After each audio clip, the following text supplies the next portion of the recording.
I like horror to an extent. Haunted dolls, serial killers hunting you down in the dead of night, a monster so otherworldly your brain can't comprehend what it possibly is. But this kind of horror is flawed. It uses a basic human fear that we're all born with, the fear of sudden and loud sounds. This is where Hollywood horror loses me. Just because I jump at the loud sound doesn't mean you're good at making horror. It means you have a surface level understanding of humans. Good horror makes you think, makes you feel a kind of terror only the animal part of your brain understands. Perhaps that sinking feeling when you can't breathe, a feeling of dread you can't describe. This feeling, at least to me, is when you know there's no way to escape, to call for help, or no way to defeat the monster. The absence of hope. Hope can turn a horror movie into something that isn't quite horror, and here's an example. Imagine you're in a forest. It's cold, windy, and it seems all is lost until you see the lights of a cabin. Making your way, you find people, and they have a phone you can use, a warm bed to lay in while the storm rages outside. Now imagine the forest with no cabin. Your fingers are numb, your phone is dead, not from your own inability to charge it, but from the elements out of your control. And now there is no hope, no light at the end of the tunnel. This is the kind of horror I like. So, without further ado, my favorite piece of horror media, The Starving Five.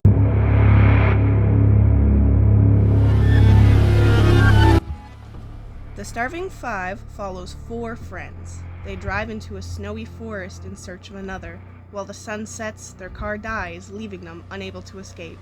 They're trapped in a broken-down cabin with missing windows, limited resources, and a strange presence looming just out of sight in the darkness. The four wait out the stormy night in the cabin until two leave with one of the two guns.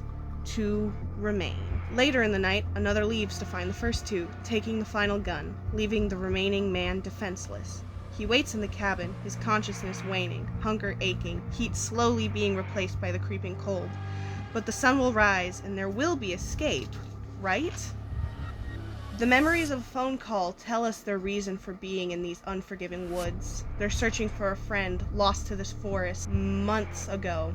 They all agree to accompany Gary for the sake of closure. They believe if he sees she really is gone, he'll start to move on. As the sun rises, warm light hits, shining through the trees, but there will be no one to see this sunrise, no one to escape the suffocating cold.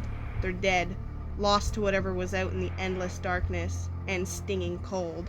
All but one remain, but even with his life intact, he still won't see freedom, for he is blind. The creature lurking in the woods strangely attempts to comfort a dying man. The two are in a similar scenario, trapped in the woods, slowly starving. Days turn to weeks, weeks into a month, then two, before the hunger takes hold. The exhaustion in his bones, beckoning him to rest forever.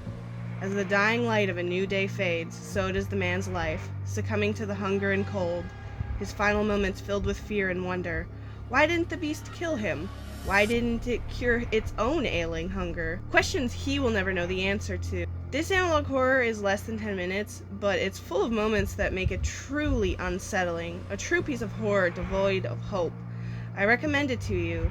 My poor descriptive skills do not do such a wonderful piece of horror justice. It's everything I believe horror could be and should be, full of mystery, uncertainty, and an absence of hope.